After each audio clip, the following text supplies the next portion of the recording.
नमस्कार मित्रांनो, जय शिवराय, जय शंभर, जय जाऊ, जय हिंद। तर मित्रांनो, आज आपण सातारा येथे आलो होतो। तर एनएस कोच सागर जगदाळे सर आज आपल्या साताऱ्यामध्ये उपोषणाला बसलेले आहेत। तर मित्रांनो, आज ते का उपोषणाला बसलेले आहेत तर आपण आज जाणून घेऊया। तर एनएस कोच सागर सर आज आपण उपोषणाला बसलेले आहेत, तर तुमचे मुद्दे काय आहेत आणि तुमचे म्हणजे मागणी काय आहेत? आज उपोषणाला आपण या कारणास्तव बसलेलो आहे की जिल्हा क्रीडा संकुल मधील जिल्हा क्रीडा अधिकारी यांच्या भोंगळ भ्रष्ट व बेकायदेशीर जे ते काय काम करतात इथं, त्याच्या विरोधात व याच्या निषेधार्थ आपण इथं आंदोलनाला बसलोय। आज आंदोलनाचा आपला दुसरा दिवस आहे, ज्यामध्ये आपण आपल्या प्रमुख मागण्या होत्या की आम्हाला गेली 2 वर्ष झालं की आमची यांच्याकडे आम्ही पत्र व्यवहार करतोय। या प्रत्येक पत्राची कॉपी आहे आपल्याकडे, मी तुम्हाला ते सादर करू शकतो।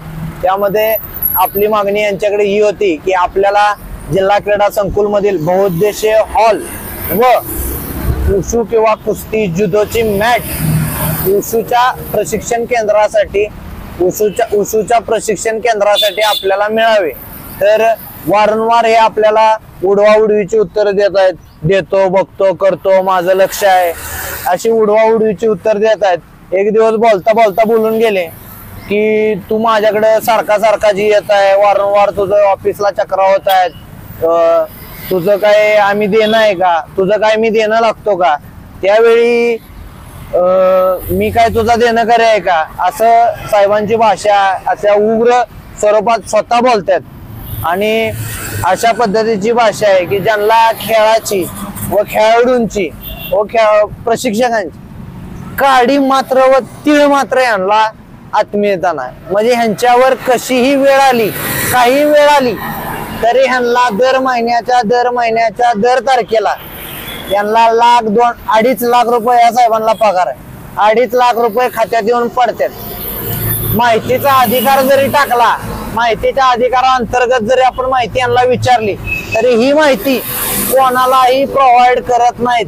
मी माझ्यासारखे असे कित्येक लोक आहेत ज्यांना लाटण्याचं काम त्या साहेबांनी केलेलं आहे। आज जर माहितीचा अधिकार टाकलाय, माहितीच्या अधिकाराला रितसर 1 महिन्याचा टाइम फ्रेम आहे, बरोबर आहे। 1 महिन्यात तुम्ही माहिती देणं बंधनकारक आहे, बरोबर। हे 1 महिन्यात माहिती देतच नाहीत, हे काय करतात अपिलात घालवतात अर्ज, जेणेकरून पुढचा 1 महिना यांना भेटावा। अपिलाची तारीख जर 1 तारखेला जर मी अपील केलंय तर बरोबर यांचा वरिष्ठ साहेब यांना मॅनेज असू शकतो, मला माहित नाहीये, पण यांचे वरिष्ठ जे उपसंचालक आहेत त्यांना मॅनेज असू शकतात। कारण यांना मी विचारणा केली, साहेब माझा अर्ज 1 तारखेचा आहे, तुम्ही महिन्याच्या 30 तारखेला माझा अपील लावताय, म्हणजे तुम्ही प्रॉपर वेळ घेताय का, म्हणजे कायद्याचा पूर्ण वापर करत आहे का? सर तुम्ही जर माझं लवकर अपील केलं तर मला त्याची लवकर माहिती भेटेल, मला न्याय मिळण्यासाठी तत्परता वाटेल की शासनाचा बी मला पाठिंबा असल्यासारखं काहीतरी वाटेल की बाबा तुम्ही या अधिकाऱ्याचा व प्रशासनाचा हा अधिकारी जो बेकायदेशीर ज्या गोष्टी संकुलामध्ये करत आहे। आता आपली जी मागणी होती की जिल्हा क्रीडा संकुलामध्ये हॉल मिळावा, यांनी हे हॉल जिल्हा क्रीडा संकुलामध्ये सर्वसाधारण जास्तीत जास्त 5 ते 6 हॉल आहेत, 5 ते 6 हॉल आहेत जे आपण माहितीच्या अधिकारात त्यांना मागवलं होतं।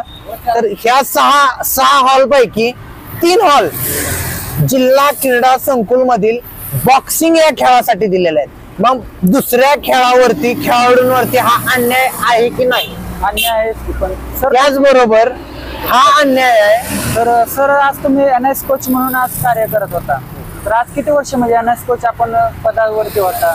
एनआयएस माझं मागच्या वर्षी झालेलं आहे, कारण मी ह्यांच्यासाठी मी एनआयएस केलेला आहे। एनआयएस करण्यासाठी मी निघालो किंवा गव्हर्नमेंट जॉब किंवा मला काहीतरी त्या क्षेत्रातनं भेटेल किंवा मला कुठेतरी नोकरी लागेल म्हणून हे मी कुठली गोष्ट करत नाही। ही माझी पॅशन आहे, ही माझी आवड आहे, ही माझा धंदा नव्हे। मी हे करतोय की ज्यावेळी मी स्वतः खेळत होतो त्यावेळी ह्यो समाज माझ्या पाठीमागे उभा राहिला, ज्यावेळी माझी परिस्थिती नव्हती तेव्हा ह्या समाजानं माझ्या पाठीवर थाप टाकून मला लढण्याची व आर्थिक दृष्ट्या थोडीफार मदत केलेली आहे. आणि ह्या समाजाचं मी काहीतरी या समाजाचं माझ्यावरती उपकार आहेत, हे उपकार फेडण्यासाठी माझ्या हातून या समाजाची सेवा घडावी म्हणून या जिल्हा क्रीडा संकुलामध्ये गेली 2 वर्ष झालं माझं मोफत प्रशिक्षण केंद्र चालू आहे. आणि दर महिन्याला मी जिल्हा क्रीडा संकुलाची जी काही मासिक फीज आहे, त्यांची जी काही मासिक फीज आहे ती मी माझ्या पदरच्या खिशातनं भरून मी त्या मुलांना मोफत प्रशिक्षण देत आहे. याचबरोबर यांनी जे हे हॉल दिलेले आहेत बॉक्सिंगसाठी 3 हॉल, माझी मुख्य मागणी आहे की बाबा तुम्ही जे यांना हॉल दिलेले आहेत, आज ज्यावेळी मी मागणी करतोय तर मला बोलतात की तुम्ही जिल्हा संघटनेचं पत्र आणा, जिल्हा संघटनेचं ऍप्लिकेशन आहे का वगैरे वगैरे. प्रश्न साधा सरळ आहे, थेट आहे. जिल्हा क्रीडा अधिकाऱ्याला ओपन चॅलेंज आहे. जर तुम्ही दुधल्या तांदळासारखे आहेत, जर तुम्ही म्हणताय की मी कुठलंही काम भ्रष्ट केलेलं नाही, मी कुठेही कायदा सुव्यवस्थेचा दुरुपयोग केलेला नाही, तर तुम्ही हे जे हॉल दिलेले आहेत हे हॉल देताना जिल्हा क्रीडा कार्यालयाने काय निकष लावले, हे हॉल देताना ज्या ज्या अकॅडमीला किंवा ज्या संघटनेच्या ऍप्लिकेशन क्लबला दिलेले आहेत, ह्या ऍप्लिकेशनच्या क्लब कडून कोणत्या कागदपत्राची तुम्ही पूर्तता करून घेतलेली आहे की ते ऍप्लिकेशन क्लब असेल किंवा अकॅडमी असेल किंवा जी पण काही संघटना असेल, ह्या संघटनेचं धर्मादाय आयुक्ताखाली रजिस्टर आहे की नाही, या संस्थेचं ऑडिट आहे की नाही, या संस्थेचं जी पण काही डॉक्युमेंट असतील ह्याची पूर्तता तुम्ही त्यावेळी ज्यावेळी तुम्ही हे हॉल दिले त्यावेळी घेतलेत की नाही, याची मला तुम्ही सखोल चौकशी व्हावी आणि याची मला तुम्ही माहिती द्यावी. जर तुम्ही एवढं ठामपणे बोलू शकता ना की कोणतंही काम भ्रष्ट नाहीये आणि कुठलाही बेकायदेशीर नाहीये, तर ह्या जिल्ह्याचे पालकमंत्री, कलेक्टर, सीओ, SP या सगळ्यांच्या समोर सर्व पत्रकार बांधवांना मी बोलवून माझे जे काही मुद्दे आहेत, माझे जे काही प्रश्न आहेत, त्या प्रश्नाची उत्तर जिल्हा क्रीडा अधिकाऱ्यांनी द्यावी. जे आता मी तुम्हाला सांगितलं की निकष काय लावले, कागदपत्र कुठली घेतली, बरोबर आहे. त्याचबरोबर जिल्हा क्रीडा संकुल मधील जलतरण तलावाचं टेंडर काढलं, बरोबर आहे. जी या जिल्हा क्रीडा संकुल मधील जलतरण तलावाचं टेंडर काढलं, साहेबांनी सांगितलं मोठं तोंड वर करून की टेंडर प्रक्रिया तर तुम्हाला माहित आहे माझ्या हातात काय नाही, पण आतमध्ये टेंडर कुणाचं किती आलंय, काय आलंय, कुठल्या रेटनं आलंय, काय आलंय, एवढं मात्र तर तुम्हाला नक्की साहेब माहित आहे. बरोबर आहे. बरं ठीक आहे, माहित असू नसू काही प्रॉब्लेम नाही. जिल्हा क्रीडा संकुल मधील तुम्ही टेंडर हे एक ग्रुपला दिलं, बरोबर आहे का. एक ग्रुपला दिलं की ज्या एक ग्रुपला दिलं हे काय पर्सनल नाही, एक ग्रुप आहे, तो संस्था आहे, तो कंपनी आहे, ते LLP असेल, बरोबर आहे. त्यातला काय ना काहीतरी पार्ट असेल, मला माहित नाही ती नक्की LLP आहे का प्रायव्हेट लिमिटेड आहे का कंपनी आहे का संस्था आहे. तर यांना दिलं तर एक ग्रुपचा जो काही तुम्ही फीज आकारणी कक्ष आहे तुमचा, त्या कक्षामध्ये एक ग्रुपचा स्कॅनर पाहिजे का पर्सनल अकाउंटचा स्कॅनर पाहिजे. माझ्याकडे पुरावे आहेत, माझ्याकडे पावती आहे, मी स्वतः त्या पर्सनल ग्रुपवर पैसे पे केलेले माझ्याकडे पावती आहे. GST विभागाची किती मोठी यांनी फसवणूक केलेली आहे. इथं स्विमिंग टँक मध्ये फक्त उन्हाळ्याचे 4 ते 5 महिन्याचा सेल कमीत कमी 2 कोटी रुपयाचा, म्हणजे GST विभागाची किती मोठी फसवणूक केली यांनी. राज्य शासनाची फसवणूक झाली का नाही. मग साहेबांचं म्हणणं काय आहे की टेंडरच्या विषयात किंवा स्विमिंग पूलच्या विषयात मी काय पैसे खाल्लेले नाहीत, बरोबर आहे. त्याच्याकडे ते एक ग्रुप आहे. ह्या व्यक्तीनं तुम्ही मला सांगा, ह्या व्यक्तीची आणि ह्या जे कॉन्ट्रॅक्ट ज्यांना दिलं त्याची ओळख कुणी करून दिली. साहेबांनी आतल्या हातानं की डायरेक्ट कपड्या करून आपल्याला नाही काय येणार किंवा कपड्या आपल्याला गंडवू शकतो, फसवू शकतो, नक्की किती सेल झालाय. जर त्यांचा स्कॅनर बाबतच एवढा मोठा घोळ असेल तर साहेबांना बी त्याच्यावरती 100% थोडासा विश्वास असणार. त्यामुळं साहेबांनी या कॉन्ट्रॅक्टरच्या घरातला व्यक्ती तिथं नेमलाय की जिथं स्विमिंग पूलची फीज होती 800 रुपये, ती फी यांनी 2500 रुपये केली. ही कुणाला विचारून केली, कोणत्या आदेशाने केली, याचा तुमच्याकडे कोणता ठराव आहे का? पालकमंत्री, कलेक्टर, SP, CO यांच्या सह्या आहेत का ठरावात? असेल तर तुम्ही दाखवा. आम्ही आमचे केलेले आरोप आमच्या तोंडात हाणून आम्ही माघार घेतो. काही आमची अडचण नाही. तुम्ही जर तुमचे पाय घेऊन पाणी पिऊ, तुम्ही जर 100% बेकायदेशीर कामं करत नाही ना, तुमचं पाय धुवून पाणी पिऊ आणि आमच्या तोंडात हाणून आम्ही आमचे आरोप माघारी घेऊ. जर एवढं तुम्ही बोलताय, एवढं तुम्ही करताय, तुम्ही मला सांगा जिल्हा क्रीडा संकुल मधील लेबर कॉन्ट्रॅक्टर कोणाला दिलं? त्याच कॉन्ट्रॅक्टरला कसं काय दिलं? म्हणजे कायदा तुम्ही वाकावताना तुम्हाला वाटत नाही तुम्ही कायदा वाकावलाय? कारण हे स्वतः LLB झालेले आहेत, वकील आहेत. त्यामुळं यांना माहित आहे की कायद्याच्या पळवाटा कुठं आहेत, कशा आहेत. आज तुम्ही हे जे गेट वरती बॅनर आहेत, त्या बॅनरचे फोटो काढून घ्या. तुम्ही बेकायदेशीर बॅनर आहेत. या बॅनरच्या पावत्या आहेत का तुमच्याकडं? बिना पावतीचा तुम्ही बॅनर लावू शकता का इथं? नाही. बिना अर्ज करता तुम्ही एक क्रीडा कार्यालयाकडे एक रिक्वेस्ट असेल की बाबा बॅनर लावण्याची परवानगी मिळावी, बिना परवानगी लावलंय की नाही लावलं? तुम्ही यांच्यावरती हे जी बॅनर आहे म्हणजे बॉक्सिंग मधला बॅनर, परवानगीचं लेटर नसेल, यांच्याकडे जर परवानगीचं पत्र नसेल आणि यांनी बिना परवानगी लावलं असेल तर यांच्यावर 353, 354 दाखल करणार आहे का? सरकारी कामामध्ये अडथळा व बेकायदेशीर सरकारच्या मालमत्तेचं नुकसान जर काय झालं, भिंत पडेल म्हणून कार्यालय सारखं बोंबलत आहे, भिंत पडेल म्हणून कार्यालय बोंबलत आहे, तर मला कार्यालय यांच्यावरती 353, 354 दाखल करणार आहे का? यांच्या परवानगी जर यांचे पत्र आता मी हे पत्र देऊ शकतात, पण यांचं पत्र मला इनवर्डला बघायचंय. ज्या दिवशी पत्र आलंय मला माहित आहे, माझ्याकडे सगळे फोटो आहेत त्या बॅनरांचे दोन्ही पण. हा बॅनर आहे, पलीकडे एक आहे राजधानी बॉक्सिंग अकॅडमीचा बॅनर. यांचं इनवर्डला तुमच्याकडे पत्र आहे का की तुम्ही बाबा यांची लेखी परवानगी घेतली, तुम्ही त्या टायमिंगला यांच्या जे काय यांचं सरकारी खातं आहे त्या खात्यावरती किंवा कॅश स्वरूपात असेल किंवा धनादेश स्वरूपात असेल पैसे जमा केलेल्याची पावती आहे का तुमच्याकडे? याची सखोल चौकशी झाली पाहिजे. साहेब स्वतः म्हणतात की सगळ्या कुठलीही गोष्ट बेकायदेशीर नाहीये. आज तुम्ही मला सांगा, आज तुम्ही पत्रकार म्हणून एक निस्वार्थी मनानं माझी बाजू मांडण्यासाठी आलाय. पत्रकार म्हणजे अशोक स्तंभावरती जे 3 सिंह आहेत, 4था सिंह म्हणजे पत्रकार आहे.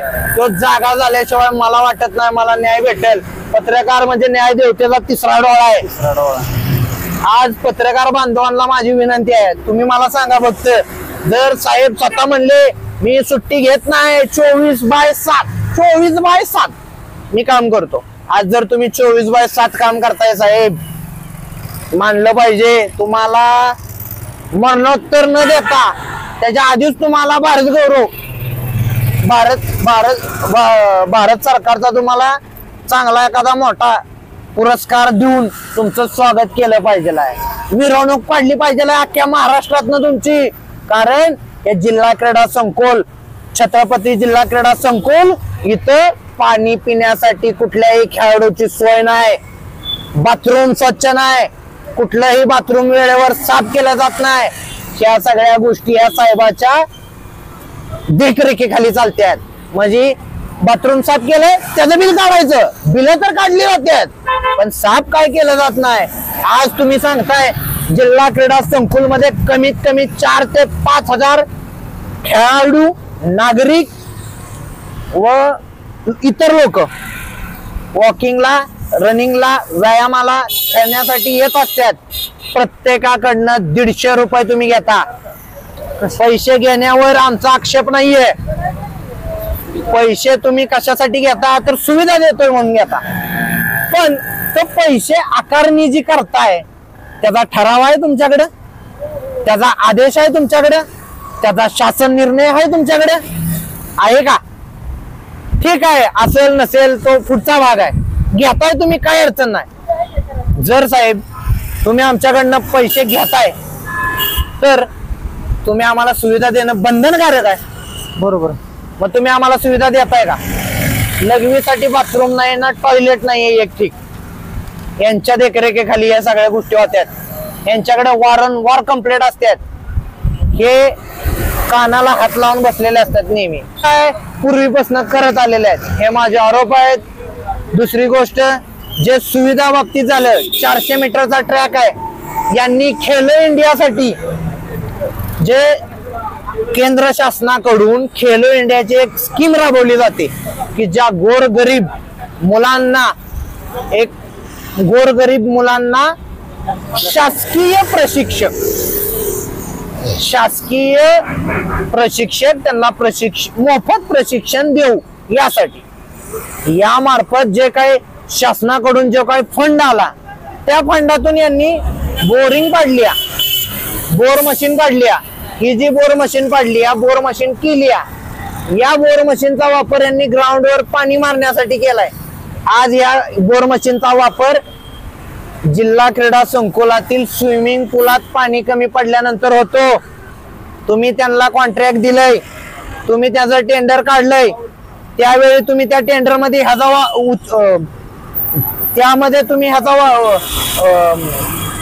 उल्लेख केला आहे का की जलतरण तलावामध्ये लागल एवढं पाणी इथं सरकारी पाणी आहे, जे नगरपालिकेचं पाणी येतं, जे लाईट बिल जिल्हा क्रीडा संकुलाच्या नावानं, पाणी बिल जिल्हा क्रीडा संकुलाच्या नावानं फाटलं जात आहे. पण ही पाणी स्विमिंग टँकला कशासाठी त्यांचं पाणी ते विकत आणतील.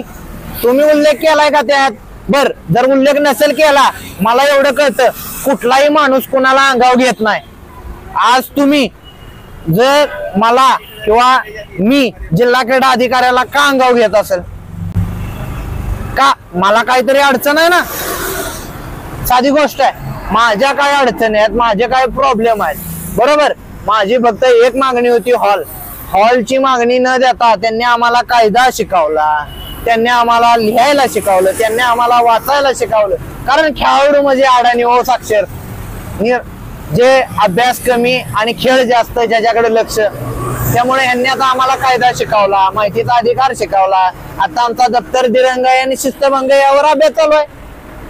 आज तुम्ही मला सांगा, त्या बोरिंग मशीनचं पाणी कशावरनं हा व्यक्ती लिटर मागे क्रीडा संकुलाच्या कपड्याकडनं पैसे घेत नसेल, त्याला विकत नसेल, हे पाणी मोफत संकुलाचं, तुम्ही कशासाठी त्याचा वापर म्हणून बोर मारले की खेळाडूंच्या डोळ्यात नाका तोंडात धूळ उडू नये, ग्राउंडवरची स्वच्छता राहावी म्हणून. तुम्ही पाणी कधी मारलं का ग्राउंडवर? 20 फूट उंच माणूस दिसत नाही पुढचा, कोण पळतोय आपल्या पुढं, एवढी धूळ उडत्या. त्याचे माझ्याकडे पुरावे आहेत, मोबाईल मध्ये व्हिडिओ आहे, मी व्हिडिओ देतो. आज जिल्हा क्रीडा संकुल मधील जलतरण तलावाची एक कॅपॅसिटी आहे, प्रत्येक गोष्टीची कॅपॅसिटी आहे, एक धाग्याची कॅपॅसिटी आहे. धागा जेवढा ताणन तेवढा तुटला जाईल. आज जिल्हा क्रीडा संकुलचा एक तलाव आहे, तलावाची काहीतरी कॅपॅसिटी आहे. हे एका बॅचला 200 पोरं आतमध्ये घालतात. स्विमिंग होणार आहे का त्या पाण्यात अप डाऊन करायचंय नुसतं, म्हणजे रटकाळ्या खाऊन वर यायचंय. स्विमिंग होणार आहे का? जे या जिल्ह्याचे स्विमर आहेत, या जिल्ह्याचे चांगले स्विमर आहेत, जे नम्रात आहेत, ह्या लोकांना स्विमिंगचा प्रशिक्षण किंवा स्विमिंगची प्रॅक्टिस, स्विमिंगचा सराव होणार आहे का ह्यांच्या या कमर्शियल धंद्यामुळं?